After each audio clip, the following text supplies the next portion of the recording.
महाराष्ट्र विधानसभा का चुनावी बिगुल बज चुका है। 20 नवंबर को यहां पर एक ही चरण में वोटिंग डाले जाएंगे। ऐसे में राज्य में अब पार्टियों की तरफ से उम्मीदवारों की घोषणा भी की जा रही है। महाराष्ट्र विधानसभा चुनाव के लिए रविवार को बीजेपी ने अपनी पहली लिस्ट जारी कर दी है। बीजेपी की इस लिस्ट में 99 प्रत्याशियों की घोषणा की गई। इनमें 6 सीटें एसटी और 4 सीटें एससी के लिए हैं। वहीं 13 सीटों पर महिलाओं को टिकट दिया गया है। लिस्ट में कई नए चेहरे को भी मौका मिला है। इनमें 11 ऐसे हैं जो पहली बार बीजेपी के टिकट पर विधानसभा का चुनाव लड़ रहे हैं। डिप्टी सीएम देवेंद्र फडणवीस नागपुर दक्षिण पश्चिम से चुनाव लड़ेंगे। महाराष्ट्र बीजेपी के प्रदेश अध्यक्ष चंद्रशेखर वानखुले को कामठी सीट से टिकट दिया गया है। महाराष्ट्र के पूर्व सीएम अशोक चव्हाण की बेटी श्रीजा चव्हाण को भोकर और पूर्व केंद्रीय मंत्री राव साहेब दानवे के बेटे संतोष दानवे को भोकरदन सीट से टिकट दिया गया है। विधानसभा अध्यक्ष राहुल नार्वेकर को कोलाबा से और नीतीश राणे को कंकावली से टिकट मिला है। नार्वेकर शिवसेना और एनसीपी विधायकों की सदस्यता खत्म नहीं करने को लेकर विपक्ष के निशाने पर रहे हैं।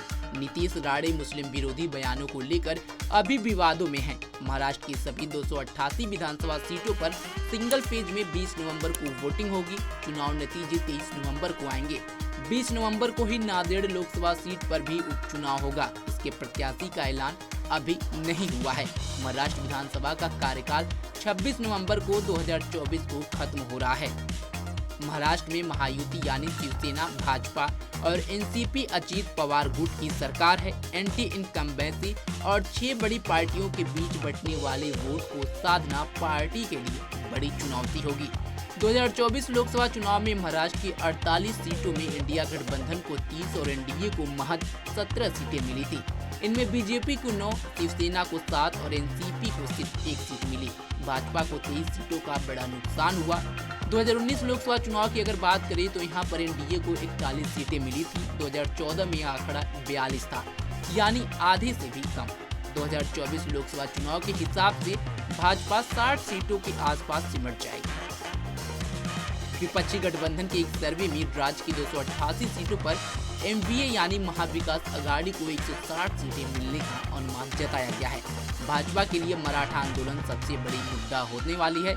इसके अलावा शिवसेना और एनसीपी में तोड़फोड़ की बात उद्धव ठाकरे और शरद पवार के साथ लोगों की सिंपैथी है। बीजेपी ने अपनी लिस्ट में महिला प्रत्याशियों का नाम विशेष रूप से हाईलाइट किया है। सुलभा और सिरजिया के अलावा बीजेपी ने चिखली से श्वेता विद्याधर महाले, जीतूर से मेघना बोर्डीकर, फुलंबरी से अनुराधा ताई, अतुल चव्हाण, नासिक पश्चिम से सीतामाई महेश गिरे, बेलापुर से मंदा विजय महात्रे, दहिसर से मनीषा अशोक चौधरी, गुरगांव से विद्या जयप्रकाश ठाकुर, पार्वती से माधुरी सतीश मिसाल, सेवगांव से मोनिका राजीव राजले, श्रीगोंडा से प्रतिभा पचपुते, कैज से नमिता मुंडवा को टिकट दिया गया है। बीजेपी ने 2019 के चुनाव में 152 सीटों पर चुनाव लड़ा था। उस वक्त की अविभाजित शिवसेना को 124 सीटें दी गई थी, जबकि बाकी 12 सीटें एनडीए के अन्य साझेदारियों को मिला था। बीजेपी ने 2019 में 105 सीटों पर जीत हासिल की थी। उसे 2014 चुनाव के मुकाबले 17 सीटों का नुकसान झेलना पड़ा था। इस बार भी बीजेपी 100 से ज्यादा सीटों पर चुनाव लड़ने वाली है। हालांकि अभी महायुति में सीट साझेदारी का फाइनल आंकड़ा सामने नहीं आया है, लेकिन बीजेपी ने अभी अपने 99 उम्मीदवारों की लिस्ट जारी कर दी है।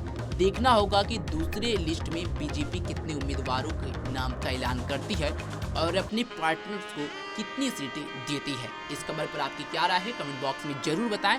तमाम खबरों के लिए जुड़े रहे हमारे साथ और देखते रहें पंजाबकेसरी.com। धन्यवाद।